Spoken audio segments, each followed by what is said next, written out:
आज का टॉपिक है standard 9 maths chapter number 1 number system exercise 1.1। तो लास्ट लेक्चर में हमने इसका इंट्रोडक्शन का क्वेश्चन देखा था। इंट्रोडक्शन में जिसमें हमने टाइप्स ऑफ नंबर देखे थे कि 5 टाइप के मेनली नंबर्स होते हैं, natural number, whole number, integers, rational number और रियल नंबर्स। करेक्ट। अब वही चैप्टर की एक्सरसाइज हम लोग आगे कंटिन्यू कर रहे हैं। तो पहले एक्सरसाइज से स्टार्ट करते हैं। Exercise 1.1 question number 1। अब देखो क्वेश्चन नंबर 1 में हमको यहाँ पे क्या दिया है, is zero a rational number, can you right it in a form of a p by q। तो अपने को ये पूछा गया है कि जो जीरो है क्या वो रैशनल नंबर है, और अगर वो रैशनल नंबर है तो क्या हम उसको p by q फॉर्म में लिख सकते हैं, where p and q are the integers and q is not equal to 0। जहाँ पे p और q क्या होंगे, हमारे इंटीजर्स होंगे और p और q एक दूसरे को इक्वल, सॉरी q यहाँ पे 0 पे इक्वल नहीं होगा। तो आप भी बताओ क्या जीरो रैशनल नंबर है या नहीं है। जैसे मैंने कल आपको बताया था कि रैशनल नंबर के अंदर क्या क्या आता है, नेगेटिव भी आता है, जीरो भी आता है, पॉजिटिव भी आता है और डेसिमल और फ्रैक्शन भी आता है। तो इसके हिसाब से जीरो क्या एक रैशनल नंबर है। तो इसका आंसर रहेगा yes, zero is a rational number. चलो जीरो एक हमारा रैशनल नंबर है। अब दूसरा क्या बोला गया, can be right in a p by q form, of course. तो इसको हम लिख सकते हैं 0/1। तो ये हो गया उसका p by q फॉर्म। अगर मैं ये भी लिख दूं 0/5 तो ये भी क्या होगा उसका एक p by q फॉर्म। अपने ये भी लिख सकते हैं 0/10 तो ये भी क्या होगा उसका एक p by q फॉर्म। तो बस पहले क्वेश्चन में अपने को इतना ही करना था। अब बढ़ते क्वेश्चन नंबर 2 के ओर। अब हम बढ़ते क्वेश्चन नंबर 2 के ओर। अब देखो क्वेश्चन नंबर 2 में क्या दिया है अपने को, यहाँ पे ध्यान आपका, Find 6 rational number between 3 and 4। अब सबसे पहले एक बात बताओ कि कोई भी दो रैशनल नंबर हैं तो उसके बीच में कितने रैशनल नंबर आ सकते हैं। तो ये ऑब्जेक्टिव के लिए आप लोग याद रखना कि कोई भी दो रैशनल नंबर के बीच में इनफाइनाइट रैशनल नंबर्स आते हैं। कितने आते हैं, इनफाइनाइट, उसकी कोई लिमिट नहीं होती है। कोई भी दो रैशनल नंबर के बीच में इनफाइनाइट रैशनल नंबर्स आते हैं। अब देखो, अब ध्यान दो यहाँ पे, find 6 rational numbers between 3 and 4। तो यहाँ पे हमको दो नंबर्स दिए हैं। कौन कौन से, पहला नंबर है 3, दूसरा नंबर है 4। अब ये दोनों नंबर के बीच में हमको कोई भी 6 रैशनल नंबर लिखने, ऐसे 6 रैशनल नंबर लिखने जो 3 और 4 के बीच में आने चाहिए। अब देखो ये सम्स को सॉल्व करने की 3 अलग अलग मेथड है। तो हम एक जो सबसे कन्वीनियंट मेथड है और जो सब जगह वैलिड होता है अपने उस मेथड से शुरू करते हैं। तो देखो अब हमारे पास यहाँ पे सबसे पहले नंबर्स कौन कौन से, 3 and 4, 3 और दूसरा नंबर क्या है हमारे पास 4। सबसे पहले देखो रैशनल नंबर है तो अपने को पता है रैशनल नंबर हमेशा p by q फॉर्म में होता है। अपने लिखा था ना कल कि rational number is always in p by q form. तो यहां पे अपने लिख सकते हैं 3/1, 4/1। देखो अपॉन में कुछ भी ना हो तो हमको क्या कंसीडर करने का, 1। क्या कंसीडर करने का हमको, 1। तो हमने हमारा रैशनल नंबर को p by q फॉर्म में लिया, 3/1 और 4/1। अब कभी भी आपको इस तरीके के रैशनल नंबर्स, कभी दो रैशनल नंबर के बीच में रैशनल नंबर फाइंड करने हैं तो सबसे पहला क्राइटेरिया आप लोग यहाँ पे चेक करोगे कि दोनों नंबर्स का डिनोमिनेटर सेम है या नहीं है। जैसे पहला नंबर है 3/1, दूसरा नंबर है 4/1। हाँ, तो दोनों का डिनोमिनेटर 1 है तो सेम है। दोनों का डिनोमिनेटर क्या है, 1 है तो सेम है। मतलब यहाँ पे हमको अब एलसीएम लेने की जरूरत नहीं है। अगर बाई चांस ये सेम नहीं होता, बाई चांस यहाँ पे 1 है और यहाँ पे 2 होता, तो यहाँ पे हम लोग इसका एलसीएम लेते हैं। हम लोग क्या करते हैं, यहाँ पे इसका एलसीएम लेते हैं। बट यहाँ पे सेम है तो एलसीएम लेने की जरूरत नहीं है। तो पहला काम हमारा कम हो गया कि एलसीएम लेने की जरूरत नहीं, क्योंकि ऑलरेडी यहाँ पे दोनों 1 है। अब दूसरा क्या है कि अब देखो कितने नंबर्स बोले अपने को, 6। अब जितने भी नंबर्स आपको फाइंड करने को बोलेंगे उससे हमेशा +1 करने का। जैसे 6 है तो 6 + 1 क्या होता है, 7। 6 + 1 क्या होता है, 7। तो अब हम लोग यहां पे क्या करेंगे, मल्टीप्लाई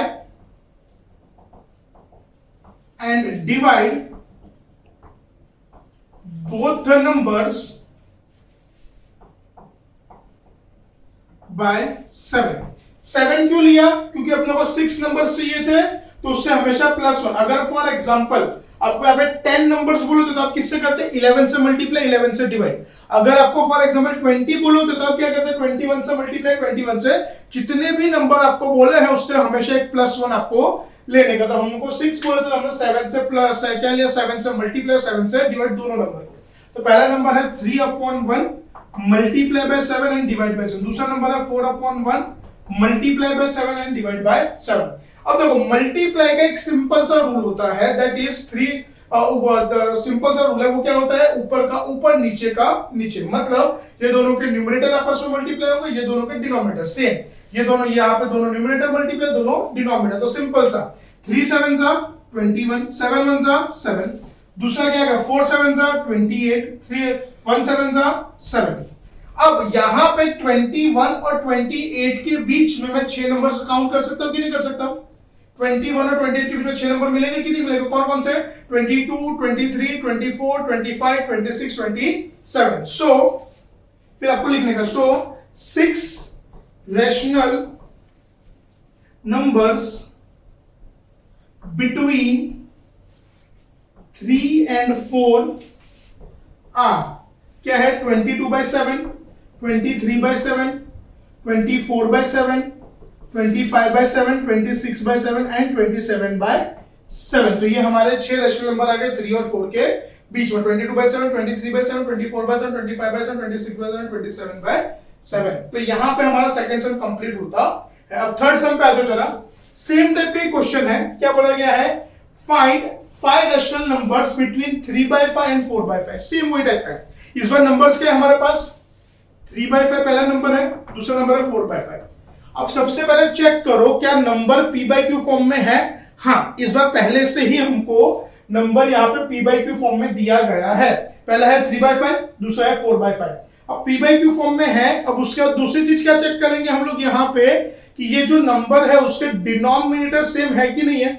पहले नंबर का भी डिनोमिनेटर 5 है, दूसरे नंबर का भी डिनोमिनेटर 5, तो यहां पे अपने को एलसीएम लेने की जरूरत नहीं है। एलसीएम लेने की जरूरत नहीं। अगर अलग होता तो हम एलसीएम लेके पहले दोनों को सेम करते, फिर आगे के स्टेप की ओर बढ़ते, बट यहाँ पे सेम है तो एलसीएम लेने की जरूरत है, अपना डायरेक्ट नेक्स्ट स्टेप कर सकते हैं। अब ये दोनों नंबर के बीच में कितने रैशनल नंबर चाहिए अपने को? 5। कितना चाहिए?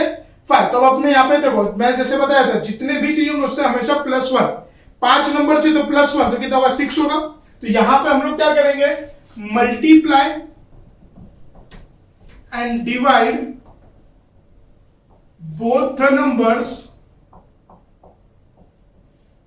बाय 6। तो ये दोनों नंबर को 6 से मल्टीप्लाई भी करेंगे और 6 से डिवाइड। तो जैसे पहला है 3/5, तो पहले 6 से मल्टीप्लाई, अब 6 से डिवाइड। जैसे 4/5, तो सेम 6 से मल्टीप्लाई, 6 से डिवाइड। अब मल्टीप्लाई करें तो सिंपल सा रूल, ऊपर का ऊपर, नीचे का नीचे, सेम ऊपर का ऊपर, नीचे का नीचे। तो 6 3 जा 18, 5 6 जा 30, 4 6 जा 24, 5 6 जा 30। तब यहां पे हमारे पास देखो दोनों का बेस में 30 30, पहला क्या 18, दूसरा 24। अब 18 और 24 के बीच में क्या हमको 5 नंबर मिलेंगे? ऑब्वियसली मिलेंगे। कौन कौन से? 19, 20, 21, 22 एंड 23। तो सो 5 rational numbers between 3/5 and 4/5 are कौन कौन से हमारे इस बार? 19/30, 20/30, 21/30, 22/30 एंड 23/30। ये तुम्हारा फाइनल आंसर, बराबर। तो यहां पे हमारा सेकंड और थर्ड सम कंप्लीट होता है। चलो क्वेश्चन नंबर 4 पे अब ध्यान। क्वेश्चन नंबर 4 हमारा ट्रू और फॉल्स है। State whether the following statement are true और फॉल्स। अपने को यहाँ पे कुछ स्टेटमेंट्स दिए हैं, उसको पढ़ के अपने को बताना है वो स्टेटमेंट सही है या गलत। पहला स्टेटमेंट क्या है? Every natural number is a whole number. क्या? Every natural number is a whole number. अब नेचुरल नंबर में क्या क्या आता है? 1 2 3 4। होल नंबर में क्या आता है? 0 1 2 3 4। मतलब जितने भी नेचुरल नंबर हैं वो सारे के सारे होल नंबर में प्रेजेंट है। Yes, so the following statement is true. तो इसका आंसर क्या है आपका? ट्रू। क्या है इसका answer?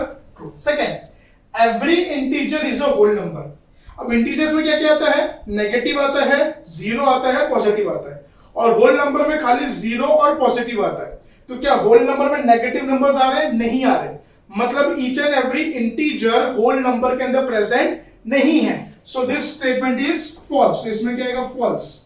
Next, every rational number is a whole number. अब देखो रैशनल नंबर, तो रैशनल नंबर के अंदर क्या आता है? नेगेटिव आता है, जीरो आता है, पॉजिटिव आता है और p by q फॉर्म आता है। क्या होल नंबर के अंदर नेगेटिव और p by q फॉर्म आता है? नहीं आता है। मतलब ये स्टेटमेंट भी क्या है? गलत है। तो इसका भी आंसर क्या आएगा? फॉल्स। तो यहां पे ये हमारी एक्सरसाइज 1.1 खत्म होती है।